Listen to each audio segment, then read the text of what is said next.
Hey boy. Tastes good to me. If you're a new or returning viewer, welcome to Inaka Vibes. I'm Stephen. Our family moved to a remote island in southern Japan back in 2023. And we share little moments from our everyday life here. Subscribe and give us a like if you wish. We really appreciate all your support. Cloudy today as we're already past mid-December, but the winds are light and the temperature isn't too cold.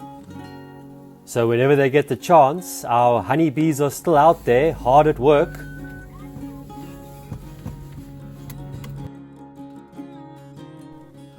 There's a rocket launch scheduled for today that was previously postponed. A cool thing about living on this particular southern island. It's our third year here and we've already seen quite a few.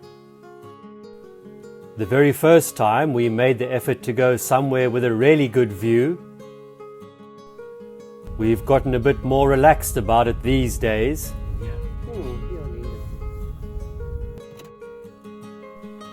If we're at home, we watch from the house. If we're surfing, we watch from the ocean. But today as a family, we decided to go to a spot which should be really good for blast off. Or maybe we just want to give you guys a better look. Whenever we do watch the rockets, can't help but think about how many people were involved in getting to this moment. Long before the thing is assembled and launched here on the island, countless people are already working behind the scenes.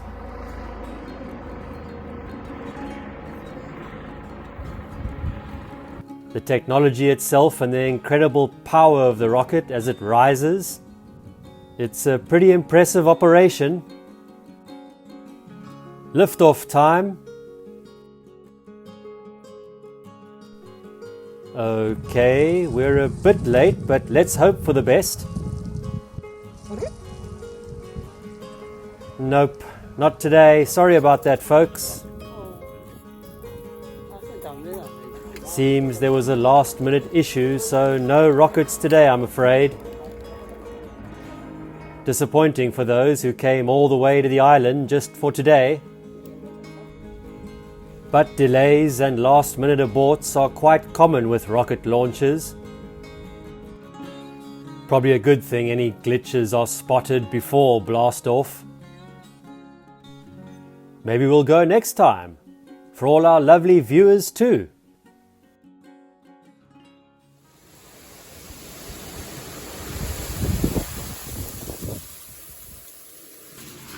Cold, eh?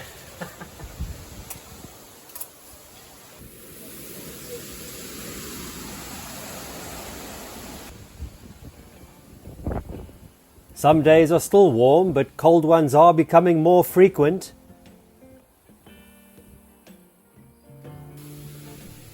When the northerly winds blow, the island quickly begins to feel chilly.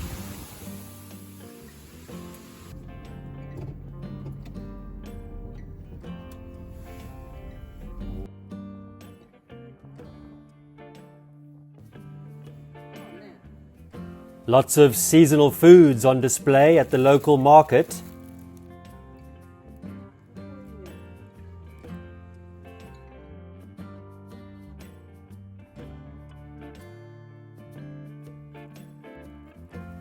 Plenty of tasty looking pumpkins, so we picked one up for dinner.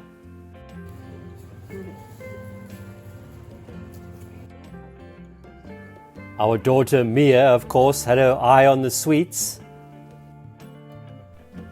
This is a local treat called karaimo mochi, made with sweet potato grown right here. 一つ食べよう。いいよ。いいよ。美味しい？ちょっと待ってよ。何これ食べる？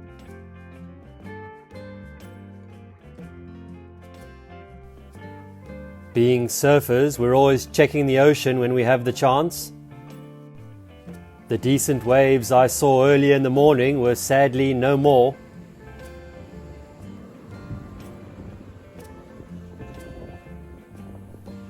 But that's part of surfing, or as we'd say in the slang, if you snooze, you lose, brew. Hey boy! Hey boy!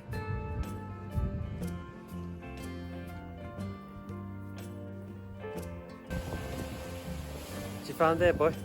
Huh? No worries, our dog Rufy had a great time running up and down the beach, so it's all good.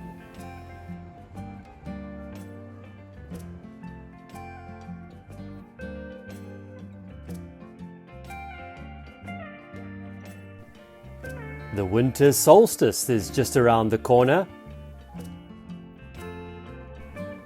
In Japan, there's a phrase often associated with this time of year called Ichiyo Raifuku. It means after a long period of difficulty, things finally begin to move in a better direction.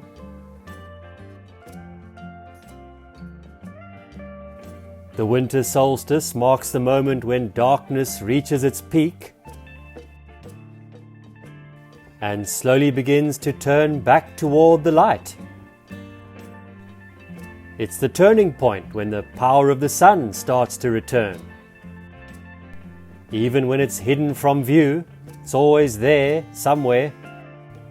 At this quiet turning point of the year, remember, days or other things perhaps will become a little warmer and brighter again. Take a little moment to make a wish of your own.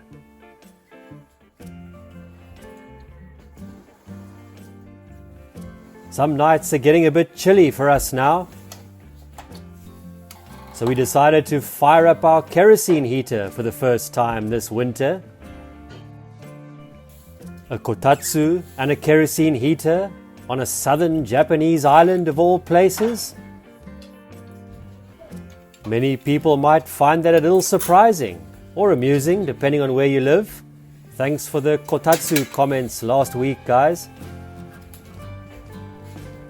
I think after living in subtropical climates for many years now, we're just getting rather sensitive to the cold.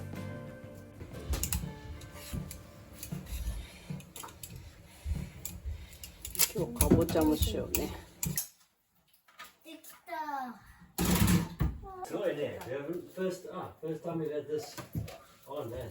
Turn it down a little bit.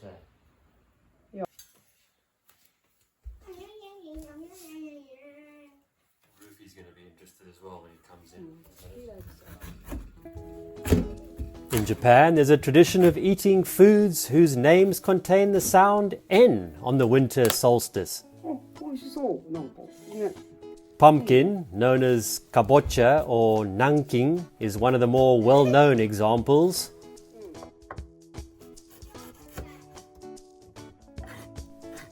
We'll keep things simple for dinner and make a gently simmered dish, cooking the pumpkin with mirin rice wine, soy sauce, sake, and just a dash of sugar. Renkong, lotus root, there's that N sound again, is another ingredient included among the traditional winter solstice foods. It's pretty cool to think that traditions created by people long ago, who somehow knew when something like the winter solstice occurred,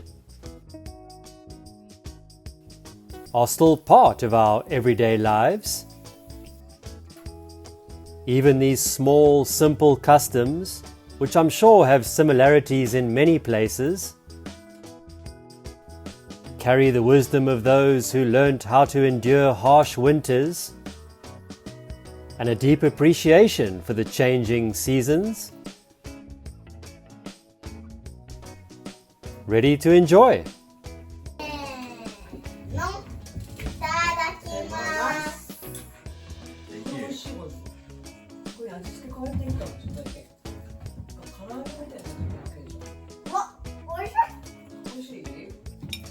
Pumpkin.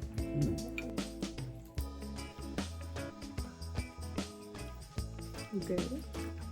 Delicious.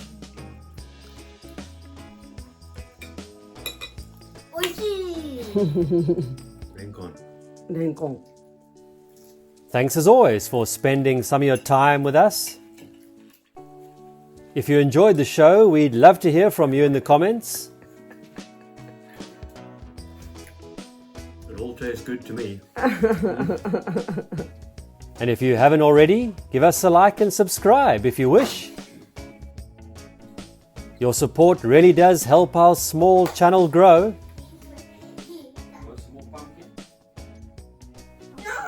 Take care, and we'll see you next time.